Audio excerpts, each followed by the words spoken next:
у отца есть двое детей, и младший просит у отца часть имения. Поймите одно, в любой притче можно пойти в разных сторонах. Я просто, то, о чем я буду говорить, я не буду каждый стих там истолковывать. Что там говорит, что будет такая традиция и так далее. Я просто скажу в общем, что в той культуре даже сам факт, что сын, тем более, что второй идет и просит у отца уже имение при том, что отец еще жив, это фактически желает смерти отцу. Потому что имение получалось только после смерти отца.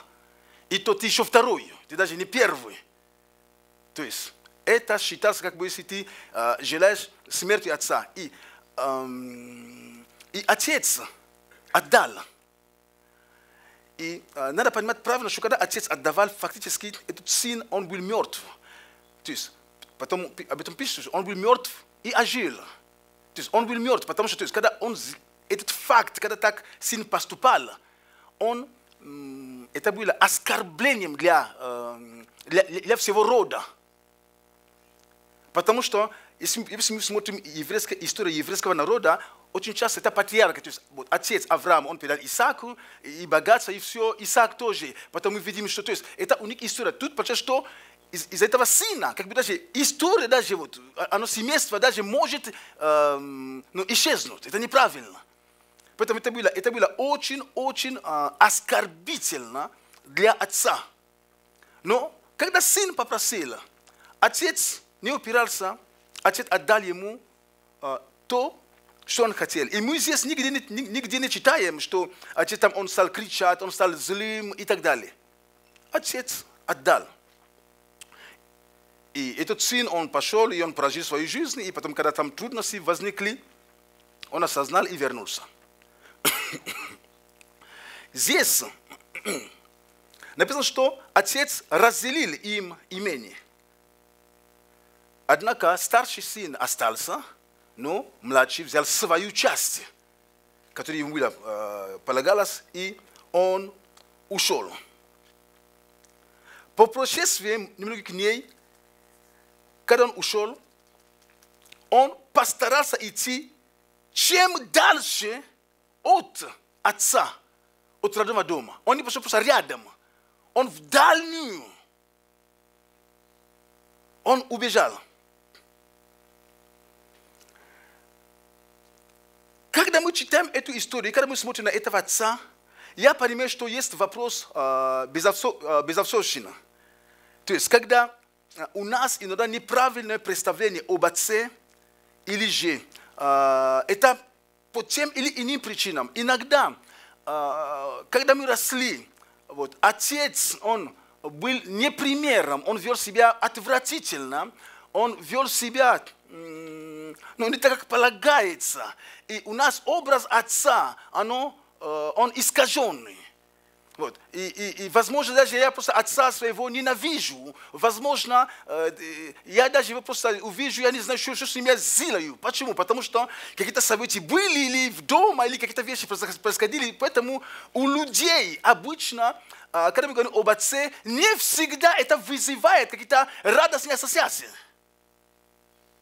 У кого-то это может вызвать слезы. У кого-то это может быть вызвать радость, у кого-то разочарование и так далее, и так далее. Смотря как мы росли. Поэтому, когда мы рассматриваем эту притчу и пытаясь эту притчу сделать доступным для нас, мы объясняем таким образом, что отец в этой притче это как Бог. И человек, когда слышит об этом, что Бог это отец, обычно откуда у нас представление отца, как то, что мы увидели прежде всего. Поэтому отцы имеют ответственность показывать немножко Бога детям. Насколько это реалистично показать.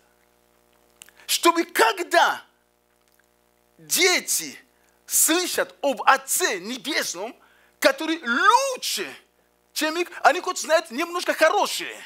А если это еще лучше, то это, наверное, супер.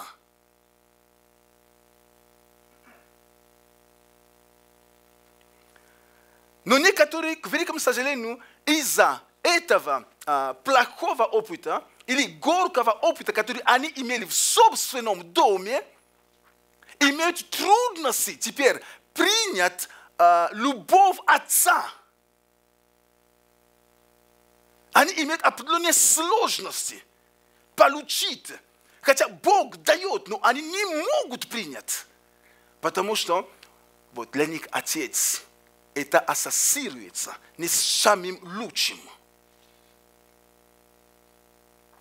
Но я хочу сказать каждому из нас вначале, что Бог, Он не человек. Мы будем говорить об Отце здесь. Потому что эта притча очень часто фокус идет на том, что сын ушел, вернулся и так далее. Но я хочу показать, что на самом деле эта притча по большей части об Отце, о любви.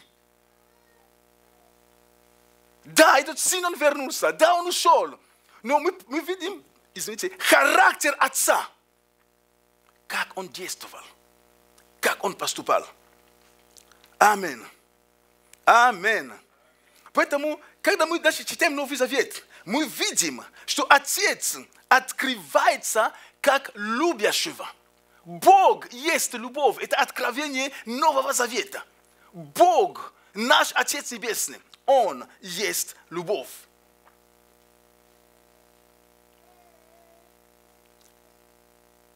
И в Его любви Он заинтересован в каждом из нас.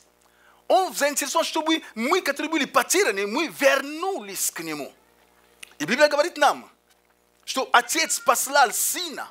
Он свою любовь к нам доказал тем, что Он послал Сына Своего, когда мы были еще грешниками. Матфея 8:11 написано: Сын человеческий пришел взыскать и спасти погибшие. Взыскать и спасти погибшие. Иоанна 6:37 написано: все, что дает мне Отец, ко мне придет. И приходящий ко мне не изгоню вон. То есть, независимо, что вы делали, что вы не делали, какая была жизнь до этого, нет разницы. Приходящий к Богу, Бог не изгонит вон. Он примет нас с нашим багажом. Каким бы он ни был, Бог примет нас. И Иоанна 3:17 написано, что Бог не послал Сына Своего в мир, чтобы судить мир, но чтобы мир спасен был через Него. Итак, Иисус пришел для того, чтобы мы были спасены. И в 1 Тимофея 2:4 написано, что Бог хочет, чтобы все люди спаслись и чтобы они достигли познания истины. То есть мы видим во всем этом желание Бога – это любовь. Во всем этом мы видим характер Бога проявляется в Его желании помочь тебе и помочь мне. И возвращаясь к этим двум сыновьям, первый он попросил, младший попросил часть имения, и отец дал. И как я уже сказал, что мы не видим, что отец на него кричал, или там орал на него, почему так, так далее. Отец просто отдал. Во-вторых, мы можем заметить, что отец, отдавая, отпускаешь его. Отец не препятствует ему уйти. Мы не видим там, чтобы отец потом позвал людей, слуги, пожалуйста, сын ушел только позавчера, давайте догоните, мало ли там вдруг что, там, уговаривайте его, вдруг. Я эту притчу просто хочу объяснить, вы поняли правильно. Он там не делает, не организует там, как называется, отряды, да, которые вот ищет там, как поисковый отряд. Нет такого. Сын попросил, отец разделил имение. Тебе нужно свое имение. Отец дал ему имение, и он решил, что теперь есть то, что называется свободой. Но отец любил его. Потому что, когда мы читаем дальше, отец выходил и проверял, не возвращается ли еще, не вернулся ли сын. Но отец за ним не пошел туда. Поймите, смотрите внимательно. Когда мы читаем внимательно эту серию притчи, это серия притчи, идет притча о пропавшем овце. Потом о драхме. Там у кого-то было 100, потом одно пропало, он оставил 99 и пошел за ним. И мы видим характер Бога, или же любовь Бога, всегда в том, что, как в той притче, что пастух, или же пастор, или пастух, или, как называется, пастух, он оставляет 99, и он бежит за ним. Но характер Бога на этом не ограничивается. Есть то время, когда он оставляет 99 и идет за ним, есть отпускает и стоит и ждет. Тот же самый Бог. Это серия притчи. Они вместе блоком идут. В первый случай он оставил 99, он пошел, нашел и вернул его.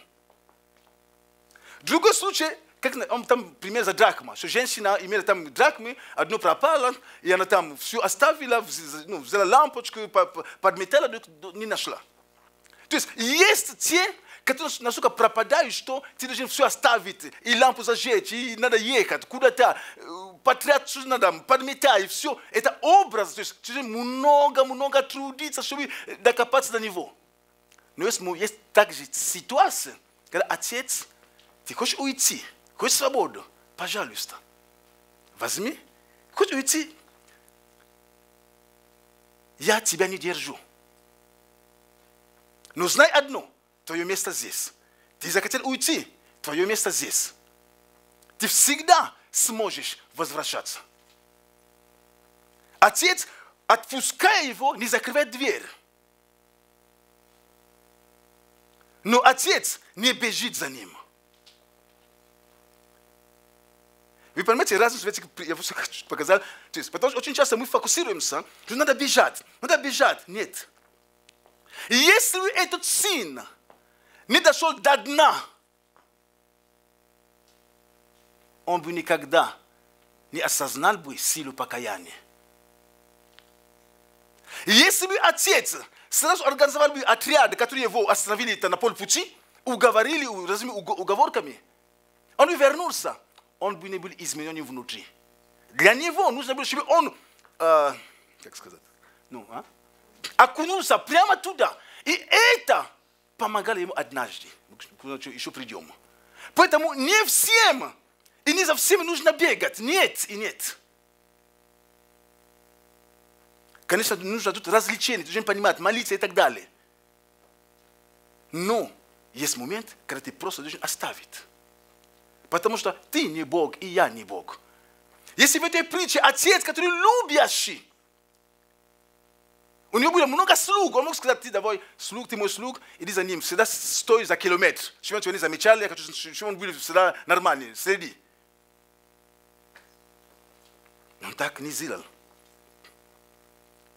Поэтому никогда не чувствую осуждения на себя. Когда кто-то пропал, ты сделал, все, там ты служитель, почему тут не ходит, ты пастор, почему?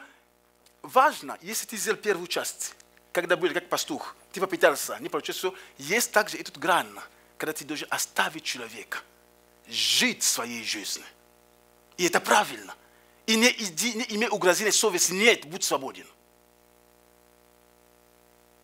Потому что, возможно, для этого человека ему нужно дойти до дна. Возможно. Сколько людей, сколько мы мешаем людям, хотим быть добрее Бога, чтобы люди не дошли до дна, иногда мы мешаем, чтобы они не осознали, что им нужен Бог. Поймите правильно проповедь. Я не говорю, что не нужно заботиться о людях. Я о людях забочусь. Стараюсь. Я просто показываю грани, которые есть. Аминь. Поэтому этот сын, он пошел в дальнюю страну. Он хотел лучшей жизни. Он хотел жить в свободе. Он хотел, как отца. Почему только отец может править, иметь все богатство? Я теперь тоже буду сам собой, я буду теперь сам всем руководить. Наконец-то я буду самостоятельным.